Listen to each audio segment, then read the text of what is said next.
Hello friends, आपके अपने B positive channel में आप सबका बहुत बहुत स्वागत है। कल की वीडियो में हमने महिलाओं से संबंधित बेहद महत्वपूर्ण जानकारी के बारे में जो बात करी थी, उसमें मैंने आपके साथ नॉर्मल डिलीवरी किस तरीके से हो, इसके लिए मैंने 3 मंथ की जर्नी आपके साथ शेयर करी थी। मैं नॉर्मल डिलीवरी पर क्यों जोर दे रही हूँ, क्योंकि आजकल जहाँ भी आप देखोगे सुनोगे, ज़्यादातर आपको सुनने को मिलता है सी सेक्शन डिलीवरी। जब प्रकृति नेचर ने नॉर्मल डिलीवरी का बना रखा है तरीका, तो फिर हमें सी सेक्शन की तरफ क्यों जाना पड़ रहा है। यहाँ पर ज़्यादा से ज़्यादा आप ये भी सोच सकते हैं मोटे तौर पे कि डॉक्टर्स लोग आपको, जब आप ही अपने एफर्ट नहीं लगाओगे तो डॉक्टर जो है वो बड़ा फ़ायदा यही हो जाता है कि जहाँ पर नॉर्मल डिलीवरी 5 से 10 हज़ार में होगी, वहीं पर आपकी सी सेक्शन डिलीवरी 50 से 70 या 1 लाख तक भी जा सकती है। क्योंकि जब आप खुद ही अपने एफर्ट नहीं दोगे तो फिर डॉक्टर तो कहेंगे कि ठीक है, हमें भी फ़ायदा है, आप भी आराम से रहिए। तो आपको मेहनत करनी है। तो मैंने जो स्टार्टिंग के 3 मंथ की जर्नी आपके साथ शेयर करी थी, उस वीडियो का लिंक आपको आई बटन या डिस्क्रिप्शन पर चेक कर सकते हैं। डिस्क्रिप्शन पर भी मिल जाएगा, आई बटन पर भी मिल जाएगा, तो आप चेक कर सकते हैं।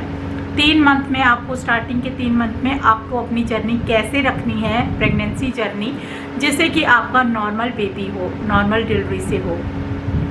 नॉर्मल डिलीवरी से जब बेबी होता है तो आपका शरीर भी स्वस्थ रहता है, और ज़्यादातर जो कमर दर्द की समस्या होती है, हाँ अगर किसी और तरीके की या और वजह हो कमर दर्द की तो वो मैं नहीं कह सकती हूँ, लेकिन स्पेशली प्रेगनेंसी जो मतलब आपका सी सेक्शन डिलीवरी होती है, उसकी वजह से भी आपको कमर दर्द की प्रॉब्लम आ ही जाती है।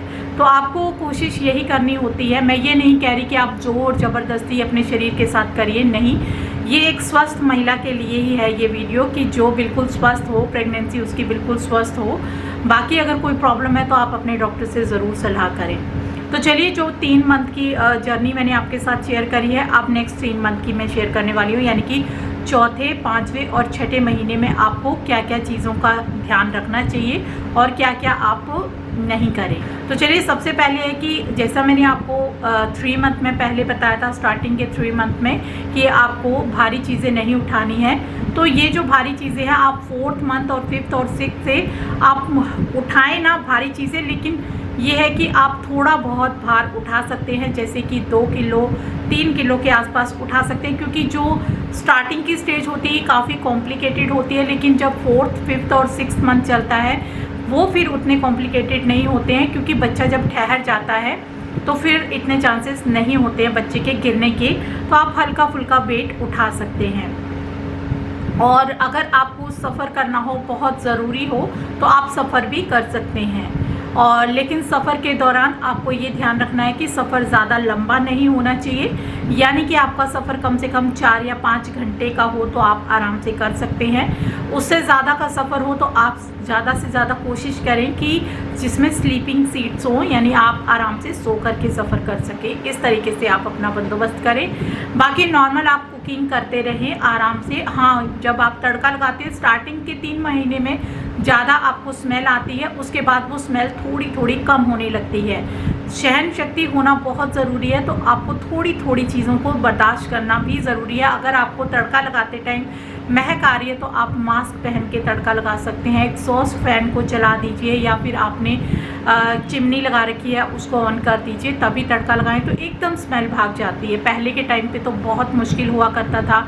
किचन्स भी ऐसे हुआ करते थे कि जिसमें कोई एग्जॉस्ट फैन की सुविधा नहीं होती थी, तब भी महिलाएं काम करती ही थी। आप अपने नानी, अपनी इर्द गिर्द किसी के साथ भी एक्सपीरियंस आप सुन सकते हैं, उनके साथ भी, कि उनकी कैसी रही थी, किस तरीके से वो लोग अपनी प्रेगनेंसी जर्नी में काम करती थी। अब तो इतनी सारी सुविधाएं आ चुकी हैं, उसके बावजूद भी सी सेक्शन का ही चलन हो रहा है। तो काफ़ी ज़्यादा ये लगता है कि कोई भी कोशिश नहीं करना चाहता है, या फिर किसी को नॉलेज ही नहीं है। तो ऐसा नहीं है। तो देखो, आप एग्जॉस्ट फैन चलाओगे, तड़का एकदम से उड़ जाता है हवा में, पता भी नहीं चलता है। तो आप आराम से कुकिंग कर सकते हैं। खाना पीने का, आप ज़्यादा देर स्टैंडिंग का काम हो या थक जा रही हो, पैरों में दर्द हो रही हो, तो आप बीच बीच में रेस्ट कर सकते हैं। आप अपना घर के सारे काम आसानी से कर सकते हैं। आप पोछा, झाड़ू, ये सब चीज़ें भी लगा सकते हैं, क्योंकि पोछा जो है आजकल स्टैंडिंग आ चुके हैं, तो आप स्टैंडिंग पोछे का इस्तेमाल करके आप उनकी सुविधाओं का फ़ायदा ले सकते हैं। तो इस तरीके से आपको ना बिल्कुल भी घबराना नहीं है, डीपली सोचना नहीं है, ज़्यादा डीप में नहीं जाना है कि कहीं ऐसा तो नहीं हो जाएगा। आजकल लोगों में ना डीप सोचने की आदत बहुत ज़्यादा हो चुकी है। लोग छोटी सी बात को ना बस डीपली सोचते रहते हैं। लेकिन अगर आप अपने माइंड को बिल्कुल फ्री रखोगे और स्ट्रेस नहीं रखोगे माइंड में, यानी स्ट्रेस फ्री रखोगे, तो आपके आने वाले बेबी के लिए भी अच्छा है और आपके लिए भी अच्छा रहेगा। आपको कम से कम बीमारियां लगेंगी।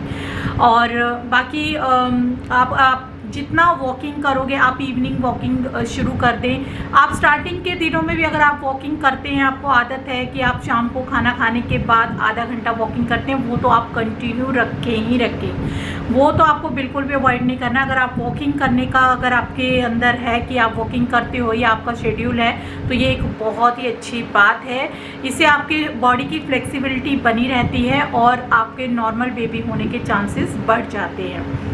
बढ़ क्या जाते हैं, नॉर्मल बेबी ही होगा अगर आप इन जो मैं आपके साथ टिप्स शेयर कर रही हूँ। आगे मैं आपको ये भी बताऊंगी कि जब आपका डिलीवरी का टाइम आता है ना, जिस टाइम पे आपको पेन होती है, वो काफ़ी लंबी बात है, पर मैं आपको बताऊंगी कि उस टाइम पे आपको कैसे किस तरीके से अपने माइंड को सेटअप करना है, कि आपको क्या चीज़ को फील करना है कि जिस तरीके से आपका नॉर्मल बेबी होने के चांसेस बढ़ जाएंगे।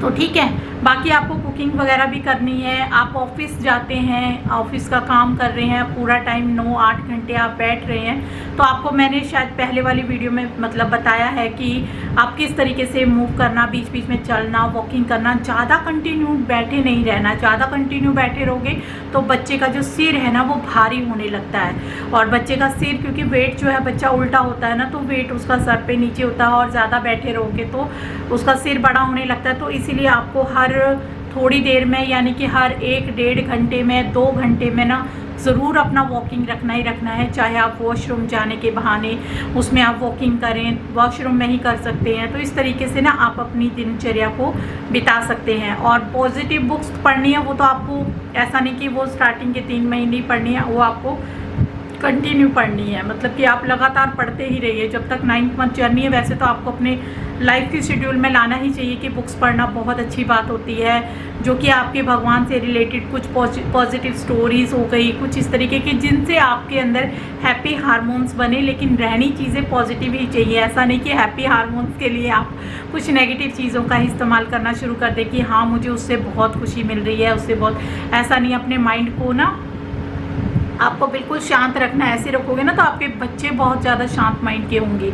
और एक बात और मैं आपको बताना चाहूँगी कि आपको ना प्रेगनेंसी के दौर पे जो चीज़ आपको खाने का मन करता है, जो चीज़ आपने कभी नहीं खाई होगी, तब भी आपका मन करेगा कि आपको, जैसे कि एप्पल खाने का बहुत मन कर रहा, आपको लगता है बार बार आप एप्पल खाओ, या आपको गोलगप्पे खाने का बार बार मन कर रहा हो, आपको लग रहा हो, जो भी फल, जो भी फ्रूट, कुछ भी आपका खाने का मन हो, वो तुरंत आप मंगवा के खा लें, है ना। या तो खुद से ले आएँ या फिर मंगवा लें, मगर ज़रूर खाएं। क्योंकि अगर आप, और जितनी आपको भूख हो ना, कोई चीज़ को आपको ना, ऐसा नहीं कि आपको भूख लग रही है और आप सोच रहे हो कि नहीं अभी मैं नहीं खाती हूँ, बाद में खा लूँगी। जैसे जैसे आपको भूख लगे वैसे वैसे आपको खाना खाना है, क्योंकि बेबी ग्रो होना शुरू हो जाता है। तो अपनी डाइट पे आपको पूरा ध्यान रखना है। आपको सुबह खाली पेट तो बिल्कुल नहीं रहना है। सुबह का टाइम अगर आप खाली पेट रहोगे ना, तो जैसे कईयों को आदत होती है कि वो 10 बजे या 11 बजे नाश्ता लेते हैं, और तो सोचते हैं कि सुबह सुबह नहीं हम खाली पेट रहें। लेकिन ऐसा आपको प्रेगनेंसी के दौर पे नहीं करना है। वैसे अगर आप वैसे रेगुलर लाइफ में करते हो अपना वेट लॉस करने के लिए, या कुछ ऐसा कि आपको सुबह सुबह खाने का मन नहीं होता, तो वो आपकी अलग दिनचर्या होगी। लेकिन प्रेगनेंसी के दौर पे आपको सुबह सुबह जैसे ही आप उठते हो, तो उठने के बाद थोड़ा सा इधर उधर चलने के बाद में आप अपना फ्रेश हो जाते हो। उसके बाद ना हल्का फुल्का 7 या 8 बजे के आसपास आप बिस्किट ले सकते हैं। जो आपको फेवरेट चीज़ें हों वो आप खाइए थोड़ा बहुत। ऐसा कुछ नहीं है कि आपको ये चीज़ नहीं खानी, वो चीज़ नहीं। जो आप अपने स्नैक की तरह कुछ भी यूज़ करना चाहते हैं, खाना चाहते हैं, वो आप हल्का फुल्का खा करके, पानी पी के, फिर आप नॉर्मल अपना किचन में जाइए और नाश्ता ब्रेकफास्ट बनाइए। तो आपको ना भूखे बिल्कुल नहीं रहना है, ये भी आपको बिल्कुल ध्यान रखना है। आप चाहें तो हल्का फुल्का सा ना, जैसे मान लीजिए आपको शुरू में आदत तो नहीं बन पाती है, लेकिन अगर आप चाहें तो 2 बादाम, 2 से 3, ज़्यादा बिल्कुल नहीं लेने हैं, क्योंकि ये गर्म तासीर की चीज़ें होती हैं। इन्हें पानी में भिगो करके, गर्मियाँ हैं चाहे सर्दियाँ हैं, पानी में भिगो के ही खाइए प्रेगनेंसी के दौर पे, ठीक है। जो आपका मतलब 4th, 5th और 6 मंथ्स की जर्नी बता रही हूँ, इसके बाकी आगे मैं आपको फिर बताऊँगी कि आगे आपको क्या करना है। तो ये जो 4th, 5th और 6 मंथ्स का है ना, इसमें आपको बादाम को भिगो करके ही खाना है। बादाम हो गए, या फिर आप छुआरा है, वो तो काफ़ी गर्म होता है। छुआरा मतलब कि जो डेट्स होते हैं, खजूर होते हैं, उसको जो सुखा देते हैं तो उसे छुआरा बोलते हैं। उसे आप नहीं खाइएगा। 4थे, 5वें और 6ठे मंथ में छुआरा बिल्कुल नहीं खाना है, जो डेट्स जो होती हैं ड्राई वाली, क्योंकि वो बहुत ज़्यादा गर्म तासीर की होती हैं। तो 4थे, 5वें, 6ठे महीने में भी इनको अभी नहीं खाना शुरू करना। आप बादाम खा सकते हो पानी में भिगो करके, किशमिश खा सकते हो। किशमिश ज़रूर खाइएगा, क्योंकि प्रेगनेंसी के दौर पे ना कब्ज़ भी रहना शुरू हो जाती है। तो उसके लिए अगर आप किशमिश खाते रहोगे तो नेचुरल तरीके से आपका जो कब्ज़ की प्रॉब्लम है वो नहीं रहेगी। और अगर आप में शुरू से ही रहती है तो फिर तो आप अपने डॉक्टर से ज़रूर सलाह करें। लेकिन अगर आप एक स्वस्थ महिला हैं तो आप ना किशमिश जो है वो ज़रूर भीगने डाल दें, और भीगी हुई किशमिश को सुबह सुबह आप खाएँ। किशमिश खा सकते हैं। और एक अंजीर होते हैं, सूखे वाले ड्राइड अंजीर होते हैं, तो उन्हें भी आप ज़्यादा नहीं लेना है, 2 टुकड़े लेने हैं। उसे भी आप पानी में भिगो के फिर सुबह आप मतलब खाली पेट आप 2-3 बादाम ले लें भीगे हुए, और साथ में ये खा लें। तो इससे आपको ना कब्ज़ की समस्या नहीं होगी। और प्रेगनेंसी के दौर पे आपको कब्ज़ जैसी समस्याओं को तो बिल्कुल रखना ही नहीं है, क्योंकि अगर कब्ज़ होगी ना तो इससे भी आपको जो है वो नीचे की जो आपका सिस्टम होता है वो फ्लेक्सिबल नहीं रहता है। तो इसके लिए आप ध्यान रखिएगा कि आपको ये चीज़ें ज़रूर, अंजीर ले लेना, ड्राइड अंजीर, या फिर अगर अंजीर नहीं है या नहीं मिल पा रहे हैं तो आप किशमिश ज़रूर ले लें, है ना। बादाम और किशमिश, ये दोनों चीज़ें आप 4थे, 5वें और 6ठे महीने में कंटिन्यू लेना शुरू कर दें सुबह सुबह। जैसे मैंने आपको बताया ना कि सुबह सुबह आप चाहें तो कुछ भी अपनी पसंद की चीज़ खा सकते हैं, जैसे कि कोई बिस्किट खा लें, तो बिस्किट की जगह पर आप ये भी खा सकते हैं। उनको अगर आपको मन नहीं है बिस्किट खाने का तो आप ये चीज़ें ज़रूर खाएं। तो बस इस तरीके से आप अपनी दिनचर्या को बिताएं पॉजिटिव वाइब्स में, और हैप्पी रहें, खुश रहें, और चिड़चिड़ापन बिल्कुल ना लाएं अपने अंदर। क्योंकि पता है क्या होता है, प्रेगनेंसी जर्नी में जो आपका नेचर होने लगता है ना, वही नेचर आपके बच्चे में आने लगता है। तो अगर आप उस टाइम पे हैप्पी रहेंगे तो बहुत फ़र्क पड़ेगा। आपका बच्चा जो होगा ना वो बिल्कुल शांत और हैप्पी रहेगा। तो इस तरीके से बाकी आप नॉर्मल अपने काम सारे के सारे करिए, बिल्कुल डरिए मत, और नॉर्मल आप अपनी वॉकिंग करिए, फ्लेक्सिबिलिटी अपने शरीर में बनाए रखिए। इसी तरीके से कुछ ज़्यादा सोचने या टेंशन लेने की ज़रूरत नहीं होती।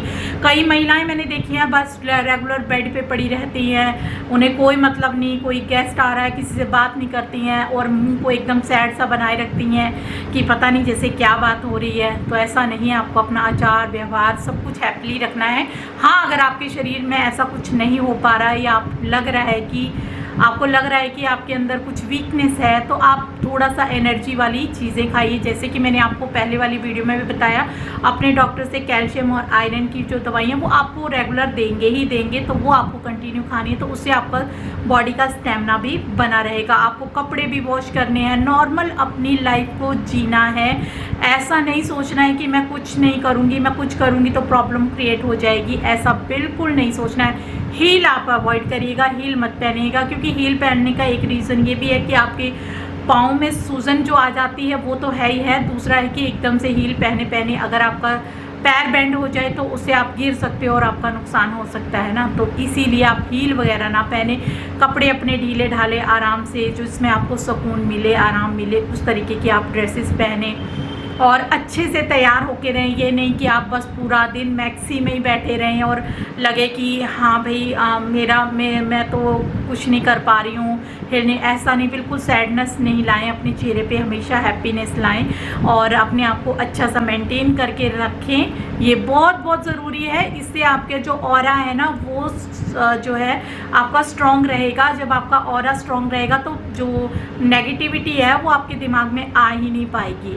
आप बिल्कुल पॉजिटिव रहोगी। बस अब इन्हीं शब्दों के साथ मैं इस वीडियो का एंड करती हूँ और इस वीडियो को ज़्यादा से ज़्यादा अपनी फैमिली फ्रेंड्स में शेयर करिएगा, ताकि जो भी इस प्यारी सी ब्यूटीफुल सी जर्नी से गुजर रहे हों तो वो इस तरीके से नॉर्मल डिलीवरी की तरफ जा पाएँ। और वीडियो कैसी लगी तो बताइएगा, और अगर आपको कोई जानकारी लेनी हो या कोई डाउट हो तो आप कमेंट में पूछ सकते हैं, और कोई जानकारी अगर आपको भी है तो आप मेरे साथ कमेंट में शेयर कर सकते हैं।